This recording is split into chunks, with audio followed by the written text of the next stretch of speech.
Nefertiti, the great queen of Egypt, enchanting in her beauty, a beckoning, mysterious gaze which captivated even time itself.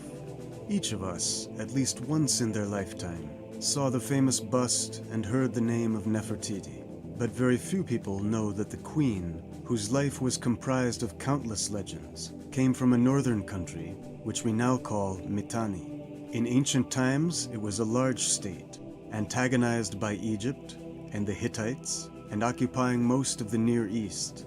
This state, inhabited by various tribes and nationalities, created an interesting center of civilization. However, the main and most influential Mitanni ethnos were the Hurrics. Today, there remains no unified opinion of scientists in regard to this origin. However, it is known that the Hurrites were related to Urartis and belonged to what is termed the Armenoid race. According to the commonly accepted scientific version, the Mitanni originated from the territory of northern Mesopotamia, not far from the sacred mountain of Ararat. The language used in the state of Mitanni to this day contains abundant mysteries and has not been thoroughly studied. However, according to the available information, scientists conclude that the language of the Hurrians and Armenians has a direct relation. After all, Mitanni and the Egyptians, on the basis of these studies, called the Hurrites Hara or Hera. Urartu, or the Ararat kingdom, that inherited them were in the same territory where the Armenian people had historically lived. That is why, already in the 5th century BC, the Greek author Xenophon called this vast territory, in precise terms, the Armenian Mountains. Given the features of the ancient Semitic and cuneiform writings, we have only consonant sounds, and one inserts the vowels by their own sonorousness and corresponding relevance, based on the most convenient pronunciation. The Egyptians, on the basis of this, called the Hurrites Hara. It is noteworthy that Armenians from time immemorial call themselves Hai, and in the plural Hayer. The Hurrian state called the Egyptians Naharina, which in translation means the country of rivers. It is noteworthy that their neighbors, the Assyrians, called Urartu Nahiri, which is also translated as a country of rivers. The Hurrite kings called themselves Hayer, and the country of Mitanni or Mituni. It is known that Mitanni was a multinational statehood, united by the Hurri majority. Therefore, there is an assumption that Mitanni can mean one house or one country. In Armenian, Mitun also means one house or one country.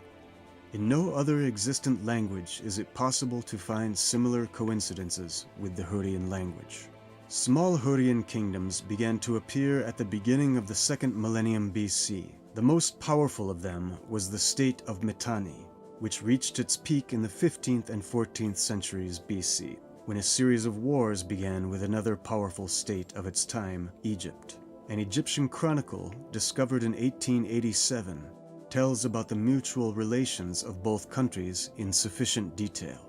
The rulers of the two countries came to understand the mutual benefit of peaceful coexistence and the meaninglessness of permanent conflict. Thutmose IV and Artatam I concluded a treaty of peace and friendship, and to consolidate the treaty they organized a dynastic marriage between Pharaoh Thutmose IV and the Mitanni princess Mutimui. So the daughter of the Mitanite ruler became the queen of Egypt and the mother of the next Egyptian pharaoh, Amenhotep III. Thutmose IV also married one of the country's queens to a Mitanni. Up to 10 years of his reign, circa 1445 BC, Amenhotep III sent diplomats on a matchmaking mission to the king of Mitanni, Tushrat, asking for the hand of his daughter, Taduhepi. The princess accepted enthusiastically and with royal honors. The Egyptians were captivated by the beauty of the foreign princess and named her Nefertiti, which in Egyptian means the beauty has come, or the coming of beauty. The queen's beauty captivates even today when we see this beautiful bust, the delicate features, the long neck, and the expressive eyes. Upon becoming queen, Nefertiti, however, soon lost her husband, Amenhotep III. On the throne came his young son, Amenhotep IV. The new king was in love with the beautiful Nefertiti, and gaining the blessing of the king of Mitanni, married Nefertiti, making her his eldest wife. Pharaoh Amenhotep IV took a new name, Akhenaten, and started large-scale religious conversions that radically changed the age-old customs of Egypt. These reforms led to sharp clashes between the elite and the pharaoh. The new pharaoh acknowledged the single sun god Aten, instead of hundreds of gods who since ancient times had been traditionally worshipped by the Egyptians. Akhenaten and Nefertiti devoted all their life to preaching this new religion. The new capital, Akhetaton, was founded, and on the walls of the temples of Aten appeared fine portraits of his beloved wife. A large portion of Akhenaten's writings were also devoted to Nefertiti. In them, he praises her beauty, her charm, and calls her perfect. However, the pharaoh shows no interest in either internal nor external politics. The relationship with the nobility of Egypt and its neighboring states was spoiled. According to some data, Akhenaten was slain in disgruntlement. Soon after his death, at the age of 37 years old, Nefertiti died. After this, for a short period, the son of Akhenaten, born from his sister with the name of Tutankhamun, came to reign. This is the same Tutankhamun who later became the symbol of Egypt. Interestingly, the genetic DNA tests of Tutankhamun and Akhenaten confirm the presence of haplogroups R1, which is characteristic for the inhabitants of Southwest Asia, more specifically, modern Armenians, Ossetians, and some other peoples. In fact, several generations of royal families continued the kinship between Mitanni and Egypt, where Hurrite queens ruled. It is curious that the most interesting periods of Egyptian history included the period of Queen Nefertiti, and largely through her public figure, humanity has come to learn about the most interesting events of that dynasty.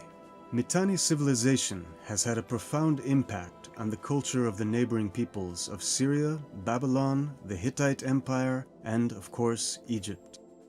However, the withdrawal of Mitanni from the historical arena at the end of the second millennium initiated the formation of a new state, the Kingdom of Ararat or Urartu, which became the successor of this great culture, and which once again took the position of one of the most authoritative powers of Asia.